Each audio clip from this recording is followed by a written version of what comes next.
하나님 말씀 마가복음 10장 13절에서 22절의 말씀입니다. 마가복음 10장 13절에서 22절의 말씀, 우리 한 목소리로 같이 읽도록 하겠습니다. 시작. 사람들이 예수께서 만져주심을 바라고 어린 아이들을 데리고 오매 제자들이 꾸짖거늘 예수께서 보시고 노하시어 이르시되 어린 아이들이 내게 오는 것을 용납하고 금하지 말라. 하나님의 나라가 이런 자의 것이니라. 내가 진실로 너희에게 이르노니 누구든지 하나님의 나라를 어린아이와 같이 받들지 않는 자는 결단코 그곳에 들어가지 못하리라 하시고 그 어린 아이들을 안고 그들 위에 안수하시고 축복하시니라. 예수께서 길에 나가실새 한 사람이 달려와서 꿇어 앉아 묻자오되 선한 선생님이여 내가 무엇을 하여야 영생을 얻으리이까? 예수께서 이르시되 내가 어찌하여 나를 선하다 일컫느냐? 하나님 한 분 외에는 선한 이가 없느니라. 내가 계명을 안 하니 살인하지 말라, 간음하지 말라, 도둑질하지 말라, 거짓 증언하지 말라, 속여 빼앗지 말라, 내 부모를 공경하라 하였느니라. 그가 여짜오되 선생님이여 이것은 내가 어려서부터 다 지켰나이다. 예수께서 그를 보시고 사랑하사 이르시되 내게 아직도 한 가지 부족한 것이 있으니 가서 내게 있는 것을 다 팔아 가난한 자들에게 주라. 그리하면 하늘에서 보화가 내게 있으리라. 그리고 와서 나를 따르라 하시니 그 사람은 재물이 많은 고로 이 말씀으로 인하여 슬픈 기색을 띠고 근심하며 가니라. 아멘. 오늘 말씀의 제목은 어린아이처럼 단순하고 겸손하게 따르라 라는 제목으로 말씀을 나눕니다. 자, 본문 13절 14절로 다시 한번 올라가서 같이 한번 읽어봅니다. 시작. 사람들이 예수께서 만져주심을 바라고 어린아이들을 데리고 오매 제자들이 꾸짖거늘 예수께서 보시고 노하시어 이르시되 어린아이들이 내게 오는 것을 용납하고 금하지 말라. 하나님의 나라가 이런 자의 것이니라. 자, 사람들이 예수님의 만져주심을 바라고 어린아이들을 데리고 예수님께로 나오고 있습니다. 이게 당시 유대 사회에서는 어떤 큰 위인, 때로는 훌륭한 선생님에게 어린아이를 데리고 가서 축복받는 그런 풍습이 있었어요. 물론 그런 풍습은 자기 자녀들이 그 사람과 같이 좀 위대하게 되기를 바라는 그런 바람 속에서 나온 거였는데 그 풍습대로 지금 이 어린 아이들을 예수님께로 데려와서 안수해 주시기를 이렇게 바란 겁니다. 자, 그런데 어린 아이들을 데리고 오는 사람들을 제자들이 나서서 꾸짖습니다. 그런데 주님께서는 이와 같은 제자들의 행동에 대해서 어떤 반응을 보이십니까? 제자들에게 그 행동을 노하십니다. 그들의 행동에 대해서. 주님은 제자들이 어린아이들을 데리고 온 그 사람들을 꾸짖는 그 일에 대해서 크게 분노하셨다라는 거예요. 그러면 그 이유가 뭐겠는가? 왜 이렇게까지 예수님이 어린아이들을 예수님께 데려오는 것에 대해서 꾸짖는가? 이 제자들이 막는 것을 왜 꾸짖었는가? 그것은 사람들이 이 어린아이 데려오는 것을 금한 이 제자들의 행동 이면에 세속적인 어떤 권위의식, 이것을 보셨기 때문입니다. 세속적인 권위의식.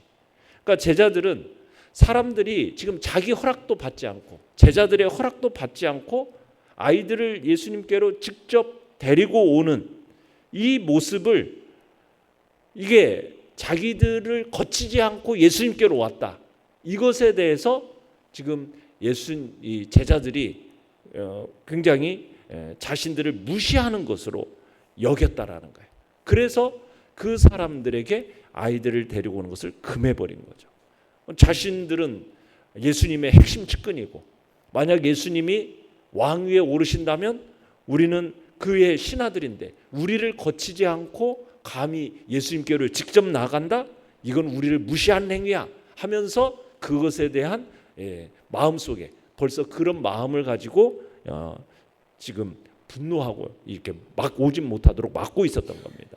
그래서 예수님은 이 세속적인 권위의식에 사로잡혀 있는, 그래서 자신의 뜻과는 상반되는 이 행동, 이 제자들의 이 행동을 보고 노하신 거죠. 그래서 주님은 어린 아이들이 내게 오는 거 용납하고 금하지 말라고 말씀을 하십니다.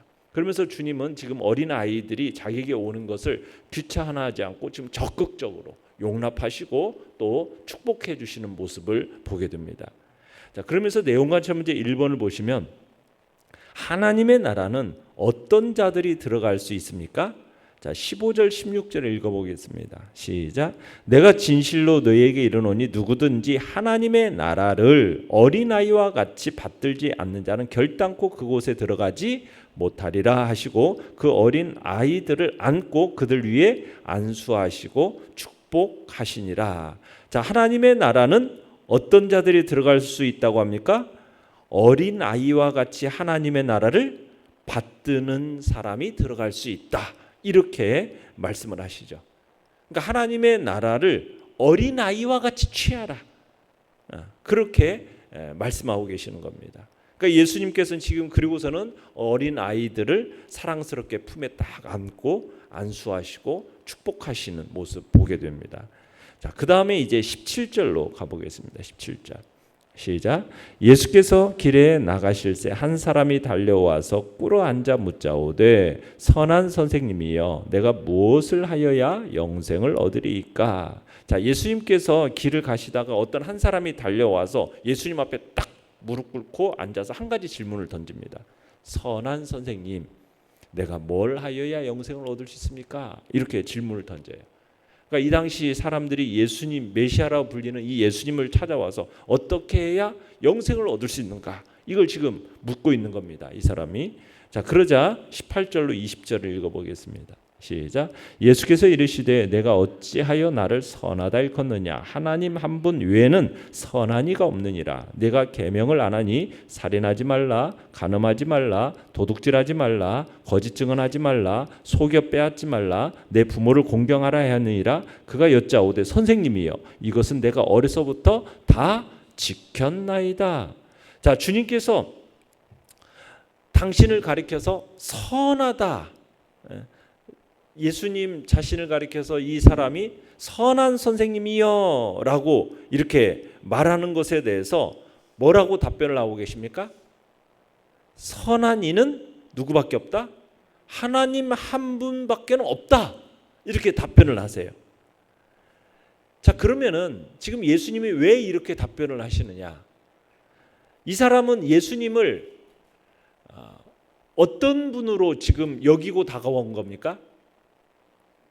그냥 랍비의 한 사람으로 다가온 거예요. 그러니까 이 부자 청년인데 이 부자 청년은 예수님의 신적 권위를 인정하지 않고 있습니다. 그냥 단지 탁월한 선생으로서 대하고 있는 거예요. 그러자 주님은 뭐냐?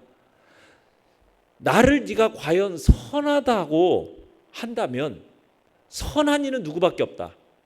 하나님 한 분밖에 없는 것이다. 그러면은 내가 누구라는 거예요? 네가 과연 네가 나를 선하다고 한다면 네가 나를 누구로 인정해야 되는 거예요? 하나님으로 인정해야 된다라는 거예요. 지금 그것을 얘기하고 계시는 거죠. 네가 과연 하나님께 붙여야 할 존칭인 선하다라는 표현을 네가 쓴다면 네가 과연 나를 누구로 신적 권위를 가진 하나님으로 인정해야 될 것을 지금 말씀하고 계시는 거예요. 근데 이 사람은 선하다라는 표현을 사용하면서 예수님을 하나님으로 인정하는 것이 아니라 그냥 랍비의 한 사람으로서만 인정하고 있는 것 뿐이라는 것을 그것을 딱 꼬집어서 지금 얘기하고 계시는 겁니다. 그러자 이 사람이 이제 그러면서 예수님이 뭐라고 얘기하셔요? 계명을 지킬 것을 말씀을 하시는 거예요. 근데 이 사람이 계명에 대해서 뭐라고 얘기해요? 나는 어려서부터 다 지켰습니다. 당당하게 자신은 계명을 다 지켰다고 얘기하시는 거예요. 그러자 예수님이 21절 읽어보겠습니다. 시작. 예수께서 그를 보시고 사랑하사 이르시되 내게 아직도 한 가지 부족한 것이 있으니 가서 내게 있는 것을 다 팔아 가난한 자들에게 주라. 그리하면 하늘에서 보화가 내게 있으리라. 그리고 와서 나를 따르라 하시니. 자, 율법을 뭐 열심히 지켰다고, 어려서부터 자신이 지켜왔다, 이렇게 노력해왔다라고 한 이 부자 청년을 향해서 주님은 사랑하는 마음으로, 그를 향한 사랑의 마음으로 그에게 말씀을 하시는 거죠. 당신이 말씀하신 이 6가지 계명, 10계명의 6가지 계명을 어려서부터 다 지켰다고 자신 있게 말하니까 부자 청년을 향해서 딱 한 가지, 그러면 네게 오직 한 가지 부족한 것이 있다라고 말씀을 하시는 거죠. 그러면서 그 한 가지를 뭘 말씀하시는 겁니까? 가서 내게 있는 것을 다 팔아 가난한 자들에게 주라, 이렇게 명령을 하십니다. 자, 그러자 내용과 문제 2번을 보시면 부자 청년은 모든 재물을 팔아 가난한들에게 주고 자신을 따르라, 이 예수님의 말씀에 어떤 반응을 보이고 있습니까? 자, 22절을 읽어보겠습니다. 시작. 그 사람은 재물이 많은 고로 이 말씀으로 인하여 슬픈 기색을 띠고 근심하며 가니라. 자, 그의 재물이 크면 그에게 있어서 뭐가 됩니까? 근심거리가 되어지고 영생을 얻는 데 있어서 장벽이 되고 맙니다. 그러니까 예수님의 말씀을 들은 이 부자 청년이 어떤 반응을 보이고 있어요? 슬픈 기색을 띠고 근심하는 반응을 보이고 있죠. 슬픈 기색과 근심의 반응. 그리고 갑니다. 그러니까 부자 청년은 지금 예수님께서 그에게 명령한 것을 행동으로 옮길 결단, 그 결단을 내릴 수가 없었던 거예요. 지금 예수님이 명령하신 건 뭐예요? 네 자신의 재물을 다 팔아서 가난한 자들에게 나눠줘라. 여러분, 이것은 현실적으로 뭘 의미하는 겁니까? 내가 뭐가 되는 거예요? 내가 다 팔아서 나눠주면 내가 뭐가 되는 거예요? 내가 가난하게 되는 거예요. 이 가난하게 된다라는 처지가 뭐를 아는 거죠. 그런데 그런 가난하게 된다는 이 처지의 현실을 수용할 수가 없는 거, 받아들일 수가 없는 겁니다. 자신이. 그래서 슬픈 기색을 띠고 돌아갈 수밖에 없었던 거죠. 그러니까 이런 면에서 이 사람이 영생에 대한 관심은 있었지만 아직 이 세상에 대한 안락, 이것에 대해서는 계속 연연해 있었음을 볼 수가 있는 거죠. 그리고는 양자택일의 순간이 딱 닥치니까 영생이냐 이 세상에서의 안락이냐 둘 중에 하나를 택하라 하는 양자택일의 순간이 딱 오니까 뭘 선택해요? 영생이 아니라 이 세상에서의 안락을 택해버린 거예요. 이게 이제 지금 부자 청년의 모습인 거죠. 연구한 묵상 문제 3번입니다. 예수님께서 어린아이처럼 하나님의 나라를 받아들이는 자만이 그 나라에 들어갈 수 있다고 말씀하신 이유는 무엇입니까? 그러니까 하나님의 나라는 어떤 사람이 들어갈 수 있느냐? 겸손한 마음으로 자기 자신을 낮추고 예수님을 의지할 때 들어갈 수 있기 때문에 지금 어린아이처럼 하나님 나라를 받아들인 자만 들어갈 수 있다 말씀하고 계시는 거예요. 당시 사회적으로 어린아이 하면은 연약한 존재, 무능한 존재, 무가치한 존재, 그렇게 여겨졌어요. 그러니까 아무것도 가진 것이 없는 이 어린아이처럼 전적으로 예수님만을 의지할 것을 지금 요구하고 계시는 거죠.